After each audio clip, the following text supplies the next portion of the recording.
রাধে রাধে বন্ধুরা, সবাই কেমন আছো? আশা করছি সবাই খুব ভালো আছো। তো আজকে আমার এইচএস ফ্যামিলি ইউটিউব চ্যানেলে তোমাদেরকে নতুন একটি ব্লগে ওয়েলকাম।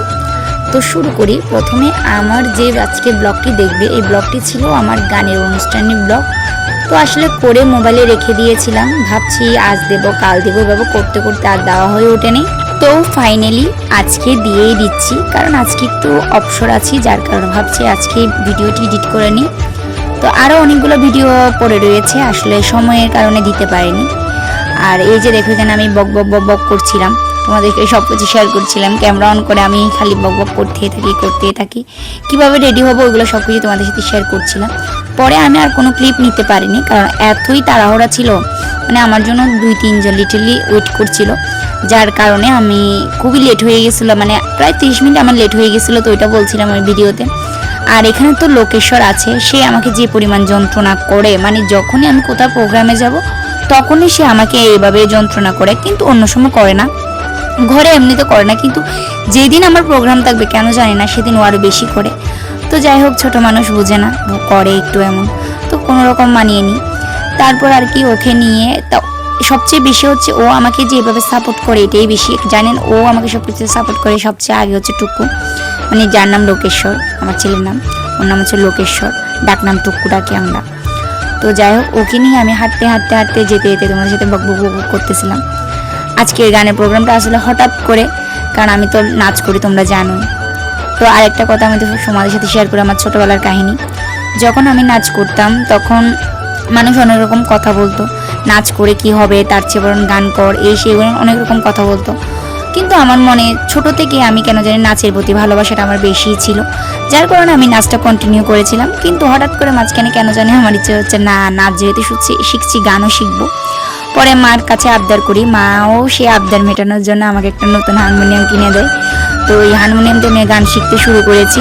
তারপর আর কি কয়েকদিন শেখার পরে আর ইচ্ছে করে না গান শিখতে, মানে ওই নাচের প্রতি ঝোঁকটা আমার বেশি। তো লিটারলি আমি গানটা আর শেখা হয়নি। আর এখানে দেখো, কথা বলতে বলতে এই যে দিদিটাকে দেখছো না, আমি ওনাকে তিলক পরিয়ে দিচ্ছি, কি সুন্দর লাগছিল দিদিকে তিলক পরে। মানে গানের ওখানে যতজন ছিল সবাইকে আমি তিলক পরিয়ে দিচ্ছিলাম, কারণ তিলক পরানোর দায়িত্বটা ছিল আমার। তো যার কারণে সবাইকে আমি সুন্দর করে তিলক পরিয়ে দিচ্ছি। আর প্রচণ্ড পরিমাণ গরম ছিল, তো তিলকগুলো লিটারলি ঘেমে পড়ে যাচ্ছিল, কিন্তু আমার তিলকটা রয়ে যায় কেন জানি না, ঘামের মধ্যেও আমার তিলক কিছু হয় না। তো ওদের সবাইকে তিলক পরিয়ে দিয়ে কেমন লাগছে তোমরা অবশ্যই জানাবে। তো এইখানে আমরা চলে এসেছি সবাই মিলে একটু ছবি তুলবো, মানে গ্রুপ ছবি তুলবো। তো আসলে আমাদের টিমের প্রত্যেকেই খুব ভালো ছিল, তাদের ব্যবহার খুবই ভালো ছিল, মানে কি বলবো। আর সাথে ছিল নয়ন, সে তো সমস্ত দায়িত্ব নিজ হাতে নিয়ে নেয়, এত সুন্দর করে সমস্ত দায়িত্ব পালন করে। আসলে মানে কি বলবো, ও একটা অমায়িক ছেলে, তো তার জন্য ওকে অনেক ধন্যবাদ। তো আমি আসলে হঠাৎ করে গানটাতে জয়েনিং করি। আমি যখন গ্রুপে বলেছিল গানের কথা, যে কারা কারা করবে, তখন আমি বলছিলাম যে আমিও করব, কিন্তু কি গান হবে, কোথায় হবে, কিছু জানতাম না।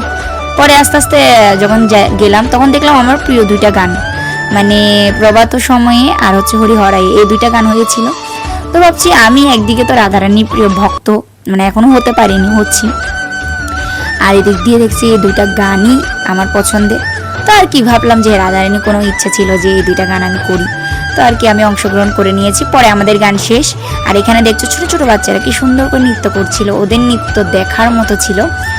তো তাদের নৃত্য কিছুক্ষণ আমরা স্টেজের সামনে এসে সবাই চেয়ারে বসে উপভোগ করে নিয়েছি।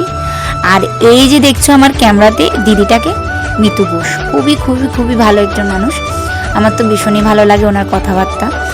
আর ওনার সাথে একটু ছবিও তুললাম, ভিডিও করলাম। পরে আর কি আমরা চলে আসছিলাম, আমি আর আরেকজন মানে মেয়ে, আমাদের পাশে, আমাকে পরিচিত অনেক, তো আমাকে বৌদি বলে ডাকে। তো ও আর আমি মিলে চলে যাচ্ছিলাম মেলাতে ঘুরতে। আসলে তেমন ভালোভাবে ঘোরা হয়নি, কারণ যে পরিমাণ ভিড় ছিল, কিভাবে ঘুরবো, আর গরম ছিল প্রচণ্ড, কারণ সকালবেলা আমাদের গানটা ছিল, প্রভাতের সময় যখন, যেহেতু সকালে আমাদের গানটা ছিল। আর এখানে আর কি ঘরে চলে এসেছি, সেটা তোমাদের সাথে শেয়ার করছি, যে ঘরে এসে আমার খুবই ভালো লাগছে। আর আমার গলাটা না ভেঙে গিয়েছিল, কারণ আমি আইসক্রিম খেয়েছিলাম। আর এই যে লোকেশ্বরের হাতে যে পুটলিটা দিচ্ছে না, ওটা ওই যে মিতুদি বলেছিলাম, ওই দিদিটা দিয়েছে ওকে এই পুটলাটার মধ্যে খাবারগুলা। তো লোকেশ্বরও খুবই আনন্দ পেয়েছে, ওকে জিজ্ঞেস করছি যে মার গান কেমন হয়েছে, ও বলতেছিল খুবই খুবই সুন্দর হয়েছে মা। মানে কেউ প্রশংসা করুক আর না করুক, লোকেশ্বর করবে, তো তার জন্য তার কাছে আমি চিরকৃতজ্ঞ। তো রাধে রাধে।